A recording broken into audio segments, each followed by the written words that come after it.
पुण्यातल्या कोंढवा परिसरात असणाऱ्या खडी मशीन चौकात काल दुपारी भर दिवसा एका तरुणाची निर्घृण हत्या करण्यात आली। ऑटो रिक्षा चालक असलेल्या या तरुणाला गोळ्या झाडत आणि नंतर कोयत्याने वार करत जागेवरच संपवण्यात आलं। काल भर दिवसा झालेल्या या हत्येनंतर पुणे शहरातल्या कायदा सुव्यवस्थेवर प्रश्न निर्माण झालाय, कारण पुन्हा एकदा टोळी युद्धातून एका तरुणाचा जीव घेतलेला पाहायला मिळतोय।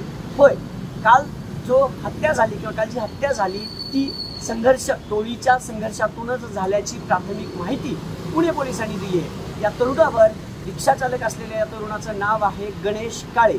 हा गणेश काळे कोण आहे तर वनराज अंदेकर 1 सप्टेंबर 2024 मध्ये पुण्यातल्या नाना पेठेत अंदेकर टोळीच्या या वनराज अंदेकरची बंडू अंदेकरचा हा मुलगा आहे, त्याची हत्या करण्यात आली होती आणि त्याची हत्या करणाऱ्या सोमा गायकवाड टोळीतला एक इसम ज्याला या वनराज अंदेकर हत्ये प्रकरणी जो आहे तो अटक करण्यात आलेला आहे, त्याचं नाव आहे समीर काळे।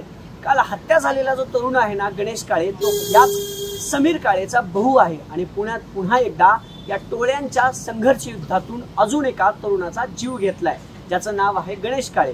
अंदेकर टोळीच्या अख्खी अंदेकर टोळी आता जेलमध्ये आहे। सोमा गायकवाड जो वनराज अंदेकरच्या हत्ये प्रकरणी जेलमध्ये आहेत। खरं तर 1 सप्टेंबर 2024 मध्ये हत्या झाल्यानंतर वनराज अंदेकरच्या हत्येचा बदला अंदेकर टोळीनं गणेश कोमकरच्या मुलाला म्हणजेच आयुष कोमकरची हत्या त्याच्या घराच्या पार्किंगमध्ये करत 1 वर्ष 1 महिन्यांनी वनराजच्या हत्येचा बदला घेतला आणि त्यानंतर जे सुरू झालं ते पुन्हा पुण्यात या टोळी युद्धानं डोकं वर काढलं आणि काल ज्याची हत्या झाली या समीर काळेचा भाऊ गणेश काळे।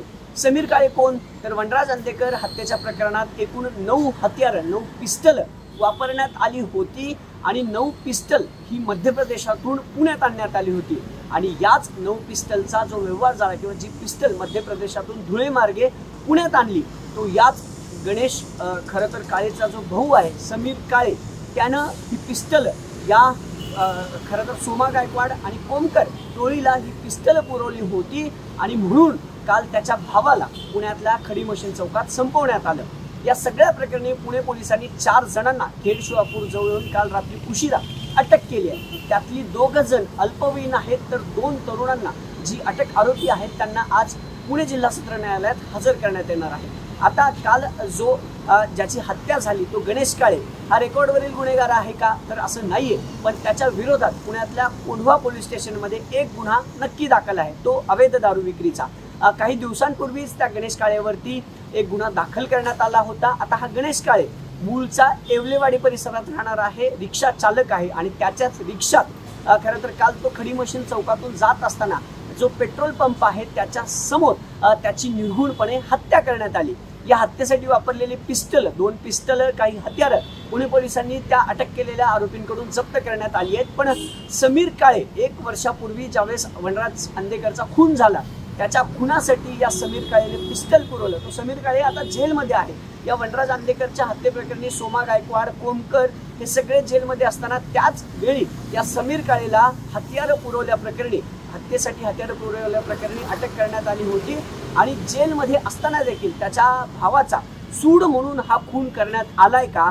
दुसरा प्रश्न उद्भवतो तो पुण्यात टोळी युद्ध खरंच संपलंय का? कारण अंदेकरचं अख्खं कुटुंब आणि त्याच्या टोळीतले सगळे नंबरकारी हे जेलमध्ये आहेत।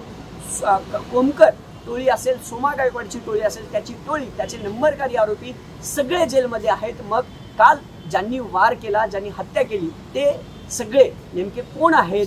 सुपारी देऊन या काळेचा म्हणजे गणेश काळेचा खून झाला का आणि पुन्हा पुण्यात टोळी युद्ध डोकं वर काढतंय का? या कालच्या झालेल्या हत्येनंतर हे सगळे प्रश्न अनुत्तरित आहेत। आता अटक केलेल्या आरोपींकडून नेमकी काय माहिती मिळते आणि पुन्हा एकदा अंदेकर वर्सेस कोमकर आणि सोमा गायकवाड या टोळी युद्धातून अजून एकाचा जीव गेलाय का हे पाहणं महत्त्वाचं ठरणार आहे। अभिषेक पोते, न्यूज 18 लोकमत, पुणे।